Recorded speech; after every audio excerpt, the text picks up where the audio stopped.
আলহামদুলিল্লাহি রাব্বিল আলামিন ওয়াসসালাতু ওয়াসসালামু আলা সাইয়্যিদিল মুরসালিন ওয়া আলা আলিহি ওয়া সাহবিহি আজমাইন। কাছেও দূরে দেশ ও প্রবাসের সম্মানিত দর্শক, আসসালামু আলাইকুম ওয়া রাহমাতুল্লাহি ওয়া বারাকাতুহু। আপনাদের জনপ্রিয় চ্যানেল মাই টিভির অনন্য আয়োজন হক কথা অনুষ্ঠানে আপনাদের সবাইকে জানাই আন্তরিক শুভেচ্ছা প্রীতি। প্রতি পর্বে আমরা গুরুত্বপূর্ণ কিছু বিষয় নিয়ে আপনাদের সম্মুখে উপস্থিত হই। আজকেও তার ব্যর্থই ঘটবে না। আজকে যে বিষয়টি নিয়ে কথা বলবো, মৃত্যু, আখিরাতের জীবনের দ্বিতীয় অংশ নিয়ে আমরা কথা বলবো ইনশাআল্লাহ। আল্লাহ রাব্বুল আলামিনের অমীয় ঘোষণা। আল্লাহ রাব্বুল আলামিন বলছেন, লিকুল্লি উম্মাতিন আজাল ইযা জাআ আজালুহুম ফালা ইস্তাখিরুনা সাআতাও ওয়ালা ইস্তাকদিমুন। অর্থাৎ লিকুল্লি উম্মাতিন আজাল, প্রত্যেক উম্মতের জন্য মৃত্যু রয়েছে। ইযা জাআ আজালুহুম, যখন মৃত্যু আসবে, ইজা যা আজালহুম ফালা ইস্তাখিরুনা সাআতাও ওয়ালা ইস্তাকদিমুন। এক সেকেন্ড, একটা মুহূর্ত, মোমেন্ট এদিক সেদিক করা হবে না। যখন যার মৃত্যু হবে, মালাকুল মাউত তখন এসে তার রূহ কবজ করে নেবেন। সুবহানাল্লাহি বিহামদিহি। তাহলে প্রতিটা মুহূর্তে আমাদেরকে মৃত্যুর জন্য প্রস্তুত নেওয়া দরকার। কুল ইন্নাল মাউতাল্লাযী তাফিরুনা মিনহু ফা ইন্নাহু মুলাকীকুম। মৃত্যু থেকে যতই আমরা পলায়ন করি না কেন, মৃত্যু কিন্তু যথাসময়ে আমাদেরকে ধরে ফেলবে। মৃত্যুর কাছে সবাইকে আটকা পড়তে হবে। যতই ভয় পাই, যতই কিনা সংকোচ করি, যতই আমরা মৃত্যু থেকে পালাতে চাই, আমরা গত পর্বে বলেছিলাম, লোহার জিঞ্জিরের ভিতরে যদি আমরা ঢোকে, মৃত্যুর ভয়ে যদি আমরা ঢুকে থাকি, বিশাল বিল্ডিং করে যদি আমরা অনেক সিকিউরিট করে রাখি যেখানে কোনো মৃত্যুর ফেরেশতা ঢুকতে পারবে না, আজরাইল আসতে পারবে না, তাহলে কি সেখান থেকে বাঁচা যাবে? কখনো না। সেখানে পর্যন্ত আজরাইল আমাদেরকে ধরে ফেলবে। মৃত্যুর ফেরেশতা ধরে আমাদের রূহ কাটা কবজ করে নেবে। যার যখন যে মুহূর্তে মৃত্যু হওয়ার কথা, সেই মুহূর্তে আজাল হঠাৎ করে আসবে। আজাল কি? ইদা যা আজাল, যখন মৃত্যু আসবে, মৃত্যুর সময় হবে। আজাল মানে হচ্ছে হঠাৎ, অর্থাৎ মৃত্যুটা হঠাৎ হয়ে যাবে। আপনি বুঝবেনও না, টেরও পাবেন না। আমাদের আশেপাশে বন্ধু বান্ধব, বড় ছোট অনেকে এই পৃথিবীতে আসার আপনার একটা সিরিয়াল আছে। আমাদের পরে, আমাদের আগে ছিলেন আমার বাবারা আসছেন, বাবার পূর্বে দাদা আসছেন, এভাবে যারা ঊর্ধ্বতন পর পুরুষ যারা আছেন, অন্য পুরুষরা এসেছিলেন, আমাদের পূর্বপুরুষরা। ধারাবাহিকতা ছিল, কিন্তু মৃত্যুর কোনো ধারাবাহিকতা নাই। মৃত্যুর কোনো ধারাবাহিকতা নাই। যখন যার হায়াত শেষ, তখন তার মৃত্যু শুরু। আজাল হঠাৎ করে আসবে। দাদা বেঁচে আছে, নাতি চলে যাচ্ছে। বাবা বেঁচে আছে, ছেলে চলে যাচ্ছে। বাবার কাঁধের মধ্যে ছেলের লাশ, কত ভারী, কত ভারী, তাকে বিশ্বাস করা যায়? অসুস্থ ছেলে বাবার কাঁধে, ছেলেকে নিয়ে যাচ্ছে, মৃত্যু হয়ে যাচ্ছে। দাদা বেঁচে আছে, বাবা চলে যাচ্ছে। তাহলে যাওয়ার কোনো সিরিয়াল নেই, আসার সিরিয়াল আসে। এই কারণে আমাদেরকে সবসময় মৃত্যুর জন্য অবশ্যই প্রস্তুতি নিতে হবে। কবরের কাছে আমরা হাসাহাসি করি, জানাজায় গিয়েও আমরা হাসাহাসি করি। জানাজা থেকে একজন মানুষের জানাজার নামাজ হয় সালাতুল জানাজা হিয়া দোয়াউল লিল মাইয়িত। একজন মাইয়িতের জন্য সালাতুল জানাজাটা হচ্ছে একটি দোয়ার মতো। এই দোয়াটা হচ্ছে, সে দোয়ার মধ্যে, জানাজার নামাজের মধ্যে গিয়ে আমরা হাসাহাসি করি। একজনের জানাজা হচ্ছে, সেখানে তো এমনও আছে, সকালবেলা তার জানাজা আমরা উপস্থিত হচ্ছি, বিকেলবেলায় অথবা সন্ধ্যাবেলায় আমার জানাজাটা এখানে হয়ে যেতে পারে, হয় না? হয়তো যিনি কবর খুঁড়ছেন একজন মৃত মানুষের জন্য, সেই কবরের ভিতরে দেখা যায় তার মৃত্যু হয়ে যাচ্ছে। আমরা কবর কোড়ার সময় সে কবরের মধ্যে বসে বসে হাসাহাসি করে, সে কবরের মধ্যে যারা কবর কোড়ে দেখা যায় তারা সেখানে বিড়ি খায়, সিগারেট খায়। কোনো মৃত্যুর জন্য কোনো পেরেশানি নাই। যে কবর তার জন্য করতেছে, এমনও আছে আগামীকাল আমার জন্য পাশে আরেকটা কবর খোঁড়া লাগবে। সে ভয় কি আমাদের মাঝে আছে? সে অনুভূতি কি আমাদের মধ্যে আছে? সে অনুভূতি, সে ভয় কোনো কিছু আমাদের মাঝে কাজ করে না। সে ভয় অনুভূতি আমাদের কাছে আর কাজ করে না। সম্মানিত দর্শক, আমরা এই পৃথিবীতে আসার পূর্বে আরও কয়েকটা জগৎ পার হয়ে এসেছিলাম। সেই জগৎগুলোর ভিতরে আমরা স্বীকৃতি দিয়েছিলাম। আমরা সর্বপ্রথম ছিলাম আলমে আরওয়াহ, অর্থাৎ রুহের জগৎ। সেই রুহের জগতে আমরা কি স্বীকৃতি দিয়েছিলাম? আমরা কি বলতে পারবো? সকল রুহগুলো সেখানে ছিলেন। আলম মানে হচ্ছে জগৎ, আরওয়াহ মানে হচ্ছে রুহের বহুবচন, আত্মা সময়ের জগৎ। সে রুহের জগতে আমরা স্বীকৃতি দিয়েছিলাম। কি স্বীকৃতি দিলাম? আল্লাহ রাব্বুল আলামিন আমাদের স্বীকৃতি নিলেন, আমরা স্বীকৃতি দিলাম। আল্লাহ রাব্বুল আলামিন আমাদেরকে প্রশ্ন করেছিলেন, আলাস্তু বিরব্বিকুম, আমি কি তোমাদের রব নহে? আমি তো তোমাদের প্রভু নহে? আমরা বলেছিলাম ক্বালু বালা, হ্যাঁ হ্যাঁ আপনি আমাদের রব, আপনি আমাদের প্রতিপালক। সে রুহের জগতে আমরা স্বীকৃতি দিয়েছিলাম। সে স্বীকৃতি দেওয়ার পর আল্লাহ রাব্বুল আলামিন by rotation, serial by serial এক একজন করে আমাদেরকে পৃথিবীতে পাঠিয়ে দিলেন। আলমে আরওয়া থেকে পিতামাতার রিলেশন, ফিজিক্যাল রিলেশনের মাধ্যমে আমরা চলে আসলাম আলমে বুতুন, মায়ের পেটের জগতে। সবাই ছিলাম সেই পেটের জগতে। আল্লাহ রাব্বুল আলামিন সিস্টেমেটি ফলো করে আমাদেরকে লাহমা বানালেন, আজমা বানালেন, রক্তপিণ্ডকে সেখানে একটা ঝুলন্ত করলেন। তারপর 10 মাস 10 দিন থেকে অথবা কম বেশ থেকে আল্লাহ রাব্বুল আলামিন এই পৃথিবীতে আমাদেরকে পাঠিয়ে দিলেন। মায়ের পেটের জগৎ থেকে আলমে বুতুন থেকে শুরু করে আলমে জাহানে পাঠালেন। সে আলমে জাহানটা হলো সে আল্লাহ রাব্বুল আলামিনের যে আমরা স্বীকৃতি দিয়ে এসেছিলাম, সেই স্বীকৃতির জায়গা ছিল আলমে আরওয়া, আর স্বীকৃতিটা কার্যকরী জায়গা হচ্ছে আলমে বুতুন। স্বীকৃতি দিলাম আলমে আরওয়াতে, হ্যাঁ আপনি আমাদের রব। সেই রবের স্বীকৃতি দিয়ে সে আলমে জাহানে রব যেভাবে আদেশ করেছেন, রব যেভাবে নির্দেশ দিয়েছেন, আমরা রবের সে আদেশ নিষেধগুলোকে মানছি। যদি মানি, কবরের জগতে আলমে জাহানের পরে হচ্ছে আলমে বারজাক। সে কবরের জগতে আমাদেরকে আরো 3টি প্রশ্ন, বলে 3টি প্রশ্ন, মূলত 3টি নয় আরো 5টি প্রশ্ন করা হবে কবরের জগতে। সেই কবরের জগতের 5টি প্রশ্নের জবাব দিতে পারবো যদি আলমে জাহানে আমরা এই রবের যে স্বীকৃতি দিয়েছিলাম, হ্যাঁ আপনি আমাদের রব, আপনি আমাদের প্রতিপালক, সেই রবের সেই স্বীকৃতি দেওয়ার পরে যদি আলমে জাহানে দুনিয়ার জগতে আল্লাহ রাব্বুল আলামিনের সেই কাজগুলো, ওয়াদাগুলো আমরা পালন না করি, সে রবের দেয়া রীতি নীতিগুলা যদি পালন না করি, তাহলে আমাদেরকে কবরের জগতে প্রশ্নগুলো আমরা দিতে পারবো না, অ্যাটাক হয়ে যাব। কারণ স্বীকৃতি দিয়ে এসে আমরা মিথ্যা কাজ করতেছি, এই জায়গায় আমরা ভুলে গেছি সে স্বীকৃতি, তাহলে আটকা পড়তে হবে। এটা হচ্ছে দুনিয়া হচ্ছে আখেরাতের শস্যক্ষেত্র, আর দুনিয়াও মাজরাআতুল আখেরা। তাহলে মাজরাআতুল আখেরা যে শস্যক্ষেত্র হচ্ছে দুনিয়ার জগৎ, এই মাজরাআতুল আখেরাতের মধ্যে আমরা কি করছি, যা করব তার প্রতিফল আমরা আখেরাতে গিয়ে পাবো, তার প্রতিফল আমরা কবরে গিয়ে পাবো। কবরটা কি? আল্লাহ রাব্বুল আলামিনের রাসূল বিশ্বনবী হযরত মুহাম্মদ মুস্তাফা সাল্লাল্লাহু আলাইহি ওয়াসাল্লাম বলছেন, ইন্না হাযিহিল উম্মতি তুবদালা ফি কুবুরিহা ইলা আখিরিল হাদিস। বিশ্বনবী বলছেন, কবরের মতো এত ভয়াবহ জায়গা আমি আর দেখি নাই, কবরের মতো এত ভয়াবহ জায়গা আমি আর দেখি নাই। বিশ্বনবী যখন মেরাজে গেলেন, মেরাজে তিনি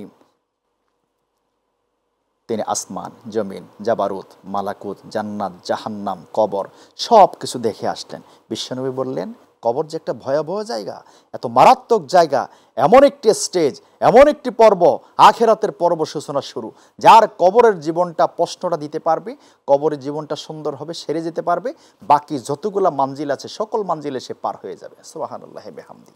কবরের মধ্যে যে আটকা পড়ে যাবে, কবরের মধ্যে যে ধরা খেয়ে যাবে, তাহলে সে বাকি সবগুলো স্টেজে পর্বের ভিতরে সে ধরা খেয়ে যাবে। তাহলে কবর খুব গুরুত্বপূর্ণ একটি জায়গা, সেখানে যদি আমরা বাঁচতে পারি, বাকি যে স্টেজগুলো আছে, বাকি স্টেপগুলো আমরা বেঁচে যাব, বাকি মঞ্জিলগুলোতে আমরা বেঁচে যাব। ওসমান রাদিয়াল্লাহু তাআলা আনহু কত বড় সাহাবী, কত বড় সাহাবী, ইসলামের খলিফা ওসমান রাদিয়াল্লাহু তাআলা আনহু, জিন্নুরাইন বলা হয়। বিশ্বনবীর 2জন মেয়েকে তিনি বিয়ে করেছেন, অর্থাৎ বিশ্বনবী জামাতা বানিয়েছেন 2 মেয়েকে ওসমান রাদিয়াল্লাহু তাআলার কাছে তিনি বিয়ে দিয়েছেন।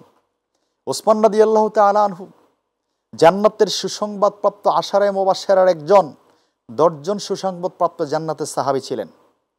আসলে মূলত 10 জন না, এক হাদিসে 10 জনের কথা বলা হয়েছে। এভাবে আরও অনেক সাহাবীকে বিশ্বনবী জান্নাতের সুসংবাদ দিয়েছেন।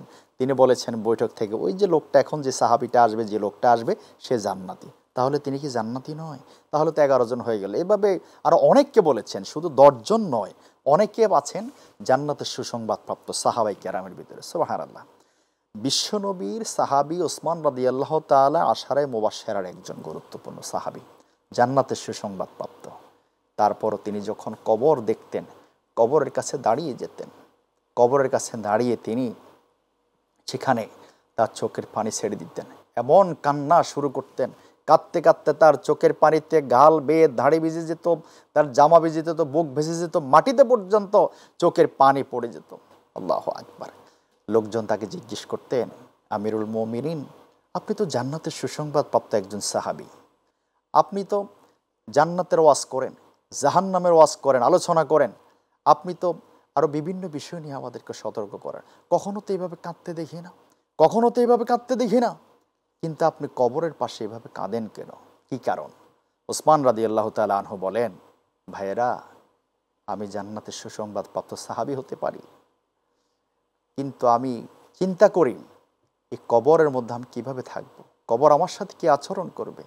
কবর খুঁড়তে গিয়া সেখানে পর্যন্ত হাসাহাসি রং তামাশা করা হয়, সেখানে গিয়া পর্যন্ত বিড়ি সিগারেট টানা হয়। ভয় কোথায়? জানাজাতে দাঁড়িয়ে আমরা হাসি, কি যুবক, কি বৃদ্ধ, কি ছোট বাচ্চা থেকে শুরু করে সবাই ওখানে হাসাহাসি করে, কারণ একটু পর্যায়ে আবার আমার জানাজা হতে পারে এই জায়গায়। এই ভয়টা নাই। এখান থেকে আমাদের কোনো শিক্ষা হচ্ছে না, এখান থেকে কোনো আমরা শিক্ষা গ্রহণ করছি না। তাহলে আমাদের ভয়ের জায়গাটা কোথায়? হৃদয়াঙ্গম করে আমরা মৃত্যুকে, হৃদয়াঙ্গম আমরা বিশ্বাস করি, কিন্তু মনে প্রাণে মৃত্যুর ভয়টা ওভাবে আমরা জায়গা দিতে পারি না। সবসময় মৃত্যুর ভয় আমাদের মাঝে জাগ্রত করা দরকার। আল্লাহ রাব্বুল আলামিন মৃত্যুর ভয় যেন আমাদের ভিতরে জাগিয়ে দেন। বিশ্বনবী হযরত মুহাম্মদ মুস্তাফা সাল্লাল্লাহু আলাইহি ওয়াসাল্লাম বলছেন, আনাস রাদিয়াল্লাহু তাআলা থেকে বর্ণিত, ইয়াতবাউল মাইয়িত সালাসা ফায়ারজিউ ইসনান ওয়া ইয়াবকা মাহু ওয়াহিদ ইয়াতবাউ আহলুহু ওয়া মালুহু ওয়া আমালুহু ফায়ারজিউ আহলুহু ওয়া মালুহু ওয়া ইয়াবকা আমালুহু আও কামা ক্বালা আলাইহিস সালাতু ওয়াস সালাম। বিশ্বনবী হযরত মুহাম্মদ মুস্তাফা সাল্লাল্লাহু আলাইহি ওয়াসাল্লাম বলেন, একজন মাইয়িতের সাথে, মৃত ব্যক্তির সাথে কবর পর্যন্ত তিনটি জিনিস যায়। কয়টি জিনিস? তিনটি জিনিস যায়। এক নম্বর হলো তার ধন সম্পদ, আহলুহু, তার হচ্ছে আপনার আত্মীয় স্বজন, ছেলে সন্তান, আত্মীয় স্বজনরা তার সাথে কবর পর্যন্ত যায়। মালুহু, তার ধন সম্পদ যায়। আমালুহু, তার আমল যায়। আমলটা কি? তার নামাজ, রোজা, হজ, জাকাত, দান, সাদকা, ভালো কাজ, সৎ কাজের আদেশ দেওয়া, অসৎ কাজের বাধা প্রদান করা, এভাবে ফ্যামিলিকে ইসলাম অনুযায়ী চালানো, ছেলে মেয়েদেরকে ইসলামের ভিত্তিতে চালানো, কোরআন অনুযায়ী চালানো, সুন্নাহ অনুযায়ী চালানো, তাদেরকে দ্বীনি ইলম শিক্ষা করানো, এগুলো সবগুলো হচ্ছে আমলে সলেহ। তাহলে একজন মৃত ব্যক্তির সাথে তার পরিবার পরিজন, তার মাল ধন সম্পদ, তার আমল কবর পর্যন্ত। বিশ্বনবী বলছে, ফায়ার জিউ ইসনানে, ফেরত চলে আসে দুইটা জিনিস। কি কি ফেরত আসে? আহলুহু আমালুহু, তার পরিবার পরিজন ওখান থেকে ফেরত আসে। তাকে যখন কবরে দাফন করা হয়, মাটি দেওয়া হয়, তার কবরে সব কিছু দিয়ে দেওয়া হয়, তখন সেখান থেকে তার আহাল পরিবার পরিজন ফেরত চলে আসেন, তার ধন সম্পদও ফেরত চলে আসেন। ধন সম্পদ কি কবরে যায়? সাথে যায়। এই পর্যন্ত কোনো মানুষ কি ধন সম্পদ নিয়ে যেতে পেরেছে? কোটিপতি হোক, লাখপতি হোক, শত শত হাজার একর জমির মালিক হোক, এই গ্রুপ সে গ্রুপের মালিক হোক, কবরে যাওয়ার সময় শূন্য হাত, শূন্য হাত, খালি হাতে কবরে চলে যেতে হয়। তাহলে তার সম্পদ এবং তার পরিবার পরিজন, তার আহাল এবং তার মাল তার ফেরত চলে আসে। শুধুমাত্র তার আমল, শুধুমাত্র তার আমল তার সাথে যায়। তাহলে আমাদের কি প্রস্তুতি নিতে হবে? আমাদেরকে অবশ্যই কবরের প্রস্তুতি নিতে হবে, আমল করতে হবে, নেক আমল করতে হবে। কি যাবে সাথে করে? কিছুই যাবে না। আমল ছাড়া কোনো কিছু আমাদের সাথে যাবে না। এজন্য সর্বোপরি আমাদেরকে আমল, নেক আমলের উপরে আমাদের ভিত্তি করে থাকতে হবে। নেক আমলের উপরে আমাদেরকে চলতে হবে। নেক আমল যত বেশি করতে পারবো, যত বেশি করতে পারবো, তত বেশি আমার জন্য উপকার হবে। কেউ ধন সম্পদ আমরা রেখে দিই, পরিবার পরিজনের জন্য ধন সম্পদ লাগবে, কিন্তু যতটুকু সামর্থ্য আছে আমরা একটু দান সৎকা করব। মসজিদ, মাদ্রাসায়, তারপরে বিভিন্ন যেই এতিমখানা, সামাজিক কাজ, আল্লাহর দ্বীনের জন্য, আল্লাহর রাস্তায় আমরা দান করব। এই দানগুলো কি হবে জানেন? এগুলো ডিপোজিটের মতো আপনার থেকে যাবে। কেউ যদি একটি খুরমাও দান করে, সে খুরমা তো খুরমা থাকবে না। আপনি জানেন সেই খুরমাটা রাসূল সাল্লাল্লাহু আলাইহি ওয়াসাল্লাম বলেছেন, সেই খুরমাটা এক সময় দেখা যাবে যে রোজ হাসরের মাঠে একটি পাহাড় পরিমাণ সম্পদে পরিণত হয়ে যাবে। আল্লাহু আকবার। আপনি ব্যাংকে যখন কোনো টাকা রাখেন, পয়সা রাখেন, সুদী ব্যাংক হোক আর ইসলামী ব্যাংক হোক, যে কোনো ব্যাংক হোক, সেখানে কিন্তু আপনার ব্যবসা করে হোক অথবা সুদ ভিত্তিক হোক, টাকাটা বাড়ে। প্রতি মাসে মাসে ডিপোজিটের একটা এফডি যেভাবে হোক একটা সিস্টেম আছে, ব্যাংকিং সিস্টেম, টাকাটা বাড়ে সেখানে। তেমনইভাবে আল্লাহ রাব্বুল আলামিন যে ডিপোজিটের সিস্টেম রেখেছেন, সেই ডিপোজিট কি বাড়ে না? আপনি কি 10 টাকা দিলে সে 10 টাকায় থাকে? না। 10 টাকা দিলে 10 টাকায় থাকে না। 50 টাকা দিলে 50 টাকা থাকে না। আপনি আপনার একর জমি দিয়ে দিলেন, আপনার যদি সামর্থ্য থাকে আল্লাহর দ্বীনের জন্য, ইসলামের জন্য, কোরআনের জন্য, মাদ্রাসার জন্য, মসজিদের জন্য, সে এক একর জমি থাকবে না, সেটা বহু হাজার হাজার একর হয়ে যাবে। যত বেশি সময় থাকবে, যত আগে আপনি দান করবেন, তত বেশি এটা বাড়তে থাকবে। সুবহানাল্লাহি বিহামদিহি। আপনি রোজ হাসরের মাঠে দেখবেন, আপনি একটা খুরমা দিয়েছেন, বিশ্বনবী বলছেন কেউ যদি একটা খুরমাও দান করে, তার খুরমাটা রোজ হাসরের মাঠে দেখা যাবে যে ছোট ছোট থেকে শুরু করে বিশাল একটা পাহাড়ে পরিণত হয়ে যাবে। সে বলবে, ইয়া আল্লাহ, এত বড় পাহাড় আমি তো কীভাবে দান করলাম? আল্লাহ রাব্বুল আলামিন বলবেন, তুমি যে একটা খুরমা দান করলা, সেই খুরমাটা আজকে একটা পাহাড়ের সমান হয়ে গেছে। সুবহানাল্লাহি বিহামদিহি।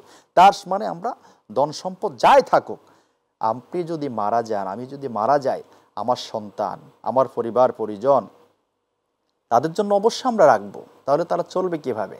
সন্তানের জন্য, ছেলের জন্য, মেয়ের জন্য, পরিবারের জন্য রাখবো না? কার জন্য রাখবো? অবশ্যই রাখবো। তাদের জন্য তো আমাদের সব কিছু, তাদের জন্য আমরা রাখবো এবং তাদেরকে ইসলামী জিন্দিগি যাপন করার জন্য তাদেরকে সেভাবে উদ্বুদ্ধ করতে হবে, শিক্ষা দিতে হবে। না হলে কিন্তু আমরা আল্লাহ রাব্বুল আলামিনের কাঠগড়া দাঁড়িয়ে যেতে হবে। আল্লাহ রাব্বুল আলামিনের কাছে আমাদেরকে অবশ্যই প্রশ্নের সম্মুখীন হতে হবে যে তোমার ছেলের জন্য তুমি করলা, ধন সম্পদ রাখলা, তাকে কি নামাজি বানাইলা? তার প্রতি তোমার যে দায়িত্ব আছে পালন করলা? মেয়েকে কি পর্দানিসীনা বানালা কিনা? তোমার স্ত্রীকে কি পর্দানিসীনা বানালা? একজন মহিলা 3 জন পুরুষকে, 4 জন পুরুষকে জাহান্নামে নিয়ে যাবে। এটা অন্য আলোচনা, অন্য সময় অন্য পর্বে আমরা কথা বলবো ইনশাআল্লাহ।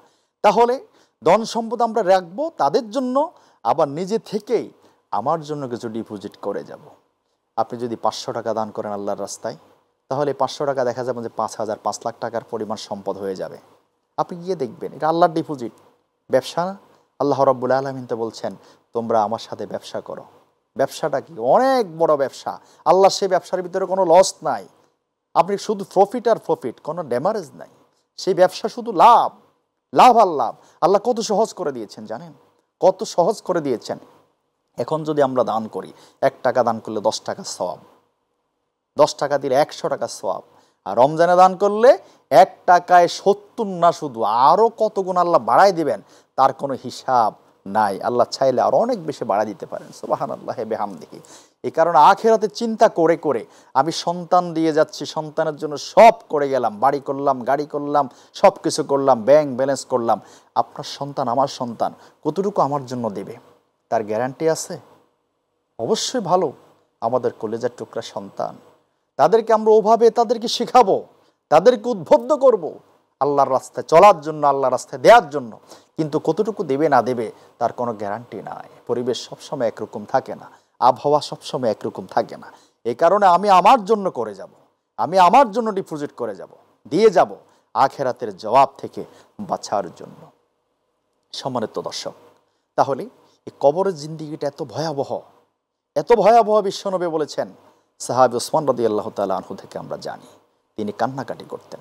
তেমনিভাবে কবরে যখন আমরা থাকব, আমাদের আমলগুলো সেখানে থাকবে। সে কবরের মধ্যে আমাদের প্রশ্ন করা হবে, 1টা 2টা না, 3টা না, 5টা প্রশ্ন করা হবে। 3টা প্রশ্ন যেটা আমরা সমাজে প্রচলিত আছে, অবশ্যই 3টা প্রশ্ন আছে, আরও 2টা প্রশ্ন সাথে থাকবে। ওইগুলো আমাদের প্রচলিত নাই, হাদিস শরীফে আছে। আমাদের মুখে কথা, বানানো কোনো কথা না, হাদিস শরীফে আছে। বিশ্বনবী বলছেন, অর্থাৎ মান রাব্বুকা, প্রথম প্রশ্ন থাকবে। একজন মানুষকে যখন, একজন মৃতকে যখন কবরে রাখা হয়, মান রাব্বুকা, তাকে প্রশ্ন করা হবে।